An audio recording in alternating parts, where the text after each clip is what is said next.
I went my whole life not believing that hell was real. I said, I didn't want to believe in all that dark stuff, there's no hell. That's what I thought, but there is a hell. Jordan Samuel believes there's a hell because he believes he's been there. I could hear cackling, like laughing, like laughs. They were demons. I could hear stuff. Earlier in his life, he never believed hell existed. If I live my life and do the best I can do, like karma-wise, what goes around comes around, I'll just be the best man that I can be. He grew up in Edmonton, British Columbia with a single mom and went to a Catholic school. He was naturally inquisitive and asked a lot of questions about Jesus. How could one man come and just die for me? And, who is this guy? And for that, he was kicked out of class. But my third time getting kicked out of class, I remember saying, you know what?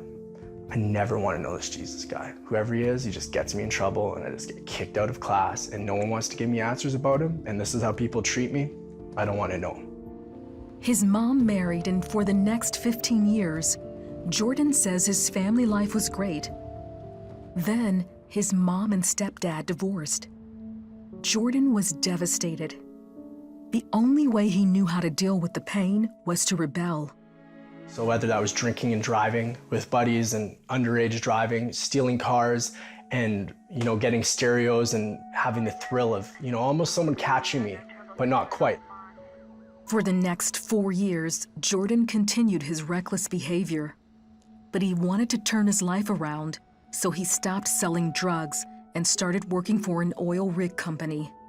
I was making really good money at a really good house. After work one day, Jordan decided to smoke some pot. He didn't know the pipe he used was laced with crack cocaine, something he had never done before. Jordan was sure he was dying. I can feel my heart going boop, boop, boop, boop, boop, boop, boop, boop, boop, slowing down, boop, boop, boop, boop, boop, and then boop, boop, boop, like fluttering. Jordan believes in that moment he went to hell. All these women and all the things you think you want in the world, money, cars, success, all these things that I had, and I was driving, I was just loving it. And then all of a sudden this car broke down. All of a sudden these women turned to huge, huge demons. And it earthquaked. And I look behind me and I can hear screaming, it's all red and black. Turn around, get out of here. It sounded like people burning, people that were just burning, that couldn't find a cure or a fix to anything. It was just the worst. And I remember being afraid, gripping the steering wheel, and all of a sudden it was like, I'm back to my body in the trailer room. As Jordan was taking what he thought was his last breath, he made a declaration of faith to God. And my heart's going, boom, boom, like the last beat. Not even knowing why, I just said, I believe. And all of a sudden, boom, I'm gone. That's when Jordan says Jesus pulled him out of hell and took him to heaven. He was all in white. He was in a robe when I saw him. And he looked at me and he wears a crown on his head. His eyes are fierce like fire, but there is no like color, just bright looking at me. And he just is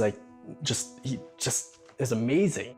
You're at his feet. You're at the Lord's feet because he's just perfect. You worship him because he's the Almighty.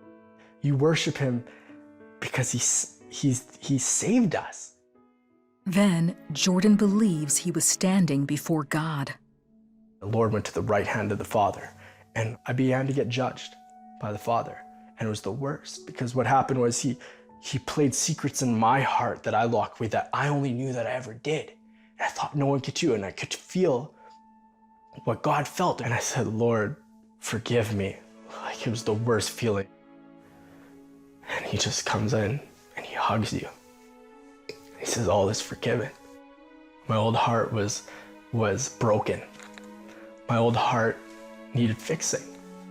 And God gave me a new heart. All of a sudden, he told me he loved me, that I'm not alone, that I've never been alone. He showed me all the times in my life where I thought I was lucky, that I thought I was alone, but how his hand was always just upon me. And he was always right there pursuing me nonstop. He hugged me again. told me he loved me. And all of a sudden, it was like, I'm back in my trailer room on the floor. I grabbed the Bible. It was like it was glowing and I held it. I opened up the Bible.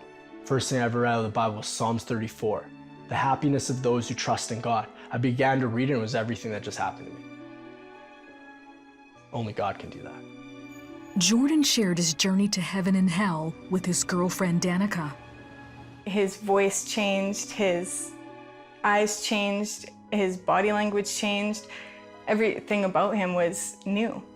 It was different. So there was no doubting that he had had the experience that he did.